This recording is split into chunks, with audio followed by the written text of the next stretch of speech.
evening and welcome to Tucker Carlson Tonight. Last spring in March at a press conference in Brussels, Joe Biden explained that the sanctions he was imposing against Russia, while morally necessary, were also going to cause food shortages around the world, including here in the United States.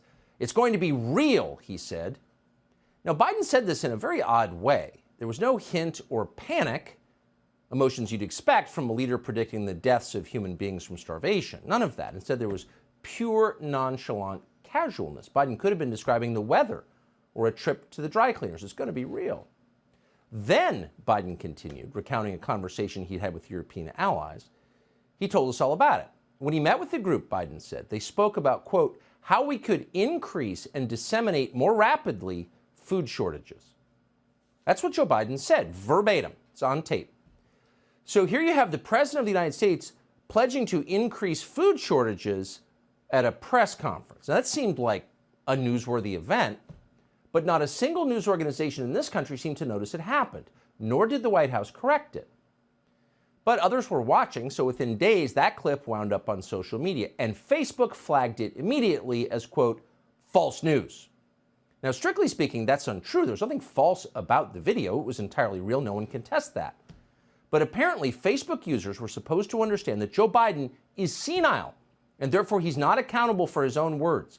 Taking Joe Biden literally qualifies as, quote, misinformation.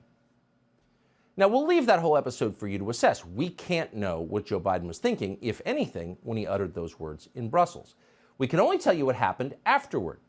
Strange disasters began to beset food processors all over the United States.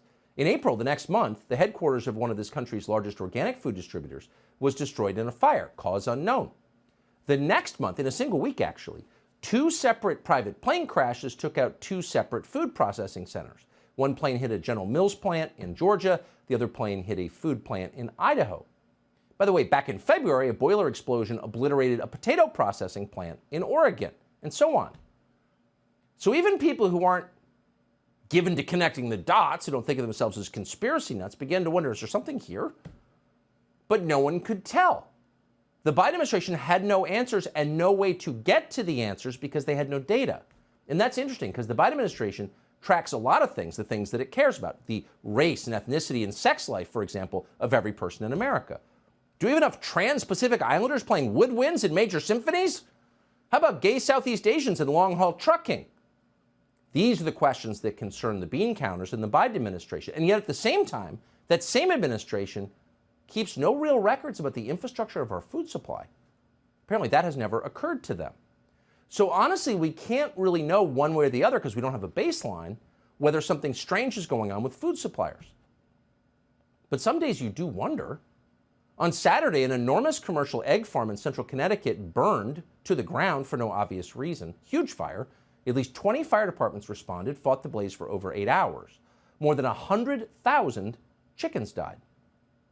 Now, that's a sad story, but what's interesting is that most media companies did not consider it a story at all.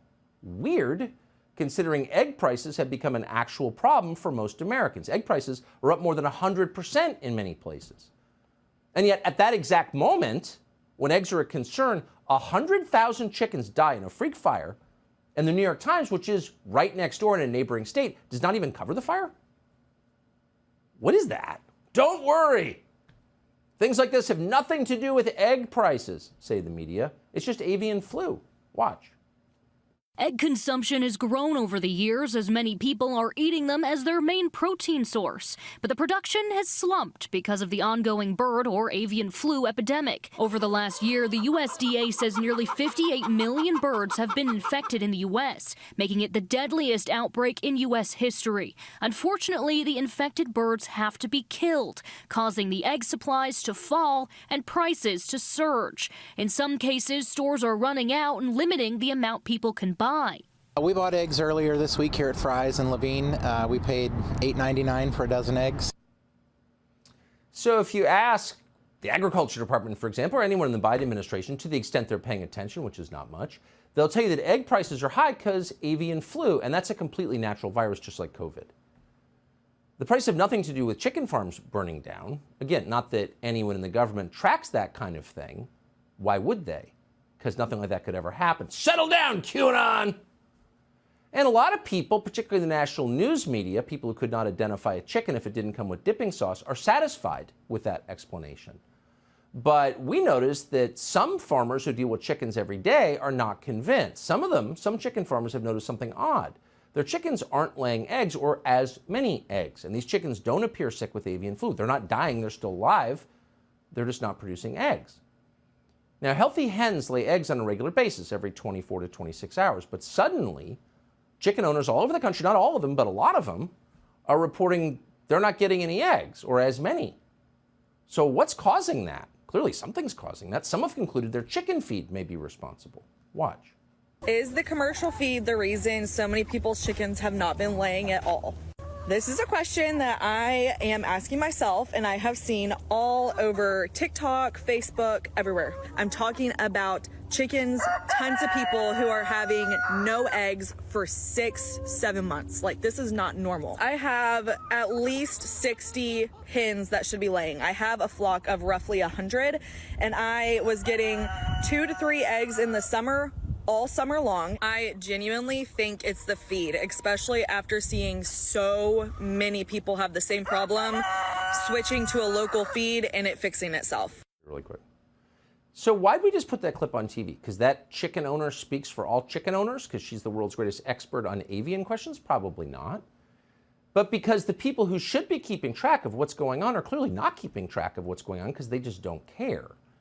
And so instead of going to the usual sources at the Ag Department or calling the White House press office, we decided to listen to people who actually have chickens. And that one, for example, the lady you just saw says she switched her chicken feed and it solved her problem. Her chickens began laying eggs once again immediately.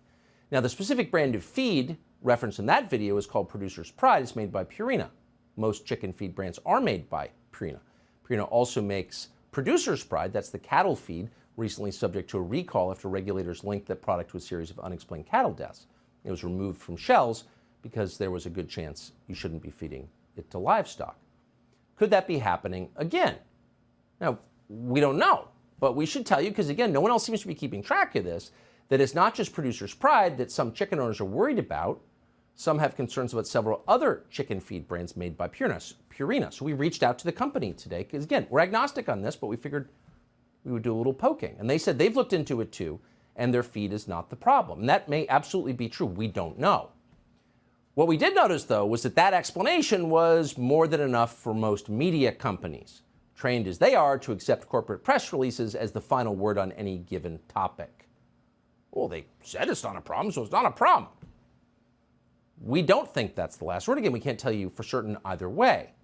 But we do know, and here's really the point, that America's food supply is one of those topics it's worth being a little paranoid about. This is not a matter of how many Trans-Pacific Islander oboists we've got. This is a matter of national survival, of food, the question on which empires rise and fall. And in this specific case, eggs, poultry, and chicken, avian products, are major sources of protein in the diets of most Americans. And you need protein to live. If you don't have enough, you get protein deficiency, and that can stunt the growth in children. So a question like this, whatever its cause, could easily flower into an actual public health crisis. And of course, it's also potentially a national security problem. There are so few eggs right now at such high cost that smugglers are trafficking eggs across our border. Watch this. Here at the busy San Ysidro border crossing in California, word traveling fast about a new good being smuggled into the U.S. U.S. Customs and Border Protection has reported an 108% increase in seized egg products and poultry that people have tried to smuggle through U.S. ports of entry in just the last 2 months. So are we being a little paranoid about the American food supply? Yes, we are, and we're proud of it. And our leaders should be even more paranoid always about our food supply. Food, energy, water. Those are the three things that matter. The rest of it is noise. And of course, as always, they're ignoring what really matters.